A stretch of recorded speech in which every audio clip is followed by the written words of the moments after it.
Hello students, today we are going to study about reproduction in plants.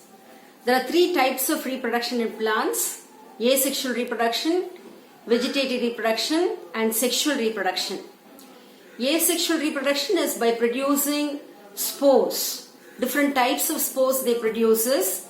Vegetative reproduction is the reproductive structures or the sum of the vegetative structures they are capable of growing into a new plant is vegetative reproduction, and sexual reproduction is by producing the gametes. Students, you can see this chart where the root, stem and some of the vegetative structures capable of growing into a new plant.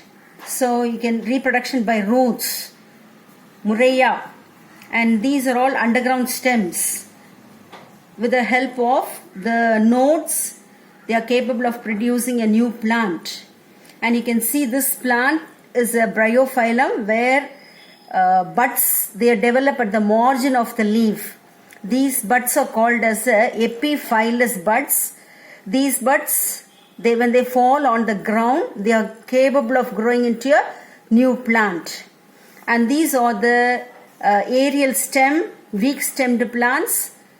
From the mother plant, the daughter plant produces the roots and the aerial parts. They get separated from the parent plant, capable of growing into a new plant.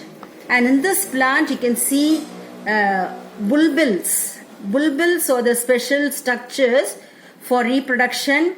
Dioscorea plant, it falls on the ground and it grows into a new plant. These are the different types of vegetative propagation.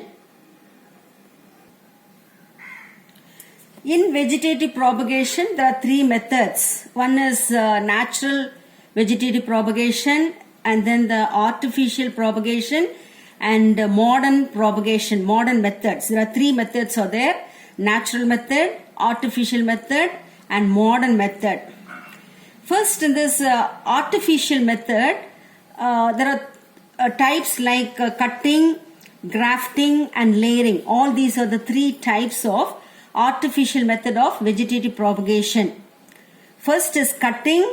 Cutting, you can give the example as hibiscus and bougainvillea, where the stem portion is cut and rooted in the soil and it is capable of growing into a plant. That is cutting. The second method is grafting. You can see in this picture, this is only called as a grafting. Grafting is part of the two different plants when they are joined together and tied up together, are capable of growing into a new plant. There are two types. One is called as a stalk, the other one is a scion.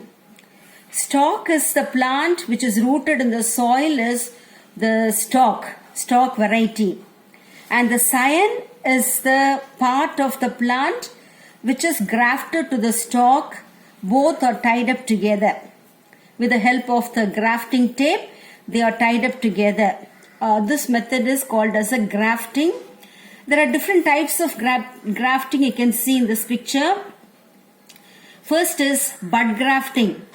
In this bud grafting, the stalk is the plant which is rooted in the soil, and the scion, it is nothing but a bud separated from another variety, and an incision is made in the stalk, tied up together. This is called as a bud grafting. Next is approach grafting. You can see here the stalk is rooted in the soil and the scion is in the pot. Both are brought together and the portion is cut where the cambium of the stalk and the scion are joined together by the grafting tape. This is approach grafting. Next is the tongue grafting. In this tongue grafting, the stalk and the scion, they are obliquely cut. You can see here the stalk and the scion, they are obliquely cut and they are joined together with the help of the grafting tape. This is tongue grafting. And next is the crown grafting. This grafting is followed when the stalk and the scion are different in the size. So the stalk is here and small cleft is made. In this cleft only you can see here the scion pieces are inserted and tied up. This is called as a crown grafting. And next is wedge grafting.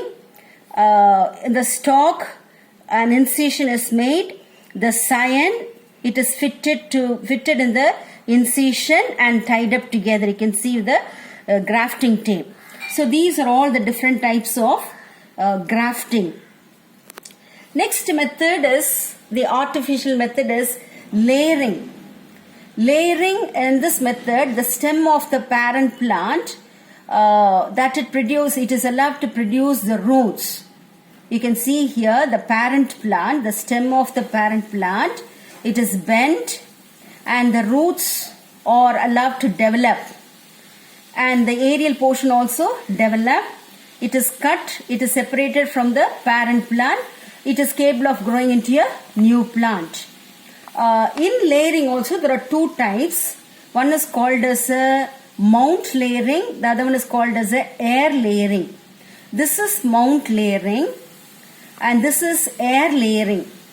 In this air layering, that is a portion of the stem, the branch, it is cut, you can see in this picture, and then with the help of moist soil, polythene cover, it is tied up together and then it grows into a new plant. After it is fully grown, it is cut and separated from the parent plant. So all these are the types of layering. Some advantages and a few disadvantages of the artificial method is given.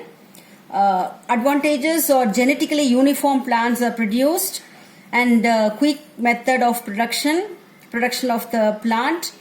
A short period we can propagate the plants within a short period. And the disadvantage is, once the parent plant is affected by the virus, the new plant producer is also infected. And then the vegetative structures have to be carefully handled. So these are some of the disadvantages of the artificial method. Then the third method is the modern method, is nothing but micropropagation. Micropropagation means the single plant cell is capable of growing into a new plant. That the property is called as totipotency. Totipotency means a single plant cell capable of growing into a new plant. And this technique is otherwise called as a tissue culture technique. Okay, in this in the laboratory condition, the plant cell can be grown and it produces callus, and from the callus an entire plant can be produced. And this method of propagation is called as a micropropagation. This has got many advantages and few disadvantages. Some of the advantages are, within a short period the plants can be multiplied and they are genetically identical.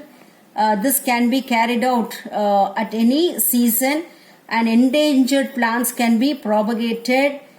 These are some of the advantages. Disadvantages is that it requires skilled workers and the sterile condition must be maintained, which adds to the cost. Next we move on to the sexual reproduction. The sexual reproduction, the reproductive part of the plant is the flower.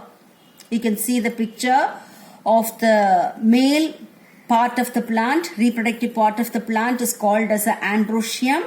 Androecium, which consists of many stamens, and each stamen has got a filament with the anther. This forms the male part of the plant, and the female part of the plant is called as a gynoecium. You can see the ovary with the long style and the stigma on top. So for sexual reproduction we are going to study about how the microspore and the megaspore that it develops. Microspore, they develop within the anther. This is only called as an anther. You can see here the anther, and the female gametophyte that it develops within the ovary. Okay, this only we are going to study about. Students, you can see this development of anther in this picture is given. Stages of the development of the anther, the transverse section of the anther. It is a four-lobed structure. The outermost layer is called as the epidermis. The anther has got the outermost layer, epidermis, and below the endothecium. This layer is called as the endothecium, and then comes the middle layers, and then comes the tapetum, and you can see here the microspores or the pollen grains. The transverse section of anther, important for the practicals also. You have to identify the slide. So the outermost layer is epidermis, endothecium, middle layer, tapetum, and the pollen grains, or otherwise referred as the microspores. And you can see a sterile portion. This part is called as a stomium, and this is a sterile tissue which is called as a connective. Now, the same picture you can see here where the tapetum only, that it nourishes the microspore. It is a nutritive tissue that it nourishes the microspores. And not only it nourishes, it controls the fertility and the sterility of the microspore. So these are the two important functions of the tapetum. There are two types of tapetum. One is called as a secretory tapetum. The other one is called as a invasive tapetum. Secretory tapetum means where the tapetum retains the original position and the cellular integrity, and nourishing the microspore is called as a secretory tapetum. So this is called as a tapetum. This is secretory tapetum, and the other one is called as an invasive tapetum, where it loses the walls of the cells, and such type of tapetum is called as the invasive tapetum. And there are functions the tapetum that it performs. The first function is it nourishes the microspore. The second function, tapetum, it forms the pollen wall, the microspore wall. That is the second function. Then the third function, the pollen kit materials are developed by tapetum. Pollen kit materials are present in the microspore that is developed by the tapetum, and also the exine, that is the outer covering of the pollen grain, is exine. The exine contains the proteins. Those exine proteins are derived from tapetum. So these are very important, the four functions of the tapetum. The first function, it nourishes. The second function, it forms the pollen wall. The third function, it forms the pollen kit. Then the fourth function, it forms the exine proteins from the tapetal cells. Students, the microspores, they are covered by the outer covering is called as exine, and the inner covering is called as the intine. The exine is made up of the substances like cellulose, sporopollenin, and pollen kit. Exine, it is thick and it is made up of cellulose, sporopollenin, and pollen kit. And the inner covering is called as the intine. Within that only the cytoplasm and the nucleus is present. Now, what are the functions of sporopollenin? The sporopollenin, that it helps to give protection to the microspore from physical and biological decomposition, because it contains the carotenoid and flavonoid that it prevents resistant to decomposition, and also that it helps for protecting the pollen grain during the pollination. So it gives protection to the pollen grains, and it preserves the pollen grain for long period of time, which can withstand, the pollen grain can withstand the acidity, alkalinity, all this they can withstand because of sporopollenin, the substance. Next is pollen kit. Pollen kit is also present in exine of the microspore, and it is made up of carotenoid and flavonoid, and it is a oily layer forming substance giving viscous coating over the, it gives protection to the microspore from the UV radiation, and also it attracts the insects for pollination. These are the two functions performed by pollen kit. So what does pollen kit means? Pollen kit is made up of carotenoids and flavonoids, and it is a oily layer forming thick viscous layer coating over the pollen. It two functions that it performs: it attracts insects and it gives protection to the microspore against UV radiation. Now you can see the picture of the development of the male gametophyte. So this is only the microspore. The microspores, otherwise referred as a pollen grain, the outermost covering, the spinous structure, the outer covering is called as exine, and below this is the intine present, and within that the cytoplasm with the nucleus is present. In the exine there are small pores are present. Those pores are called as a germ pores. The exine only, which contains the substance cellulose, sporopollenin and pollen kit.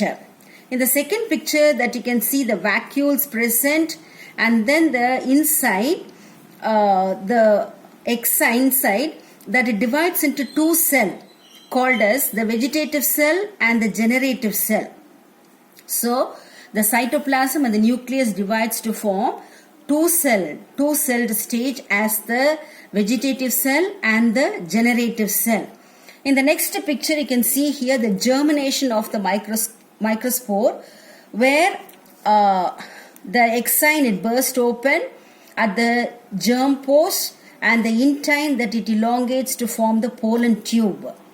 And the generative cell, which contains the generative nucleus, that it divides into two to form the male gamete and then the tube nucleus.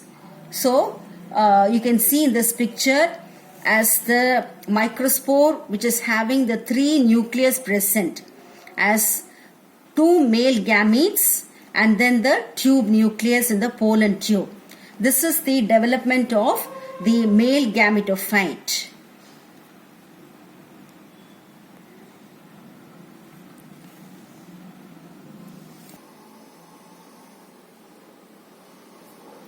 Students, today in this class we studied about the different types of reproduction. In sexual reproduction, the up to development of male gamete we studied. So you have to practice the diagram, especially the transverse section of anther and the developmental stages of male gametophyte. Up to this we finish. Practice the diagrams. Thank you, students.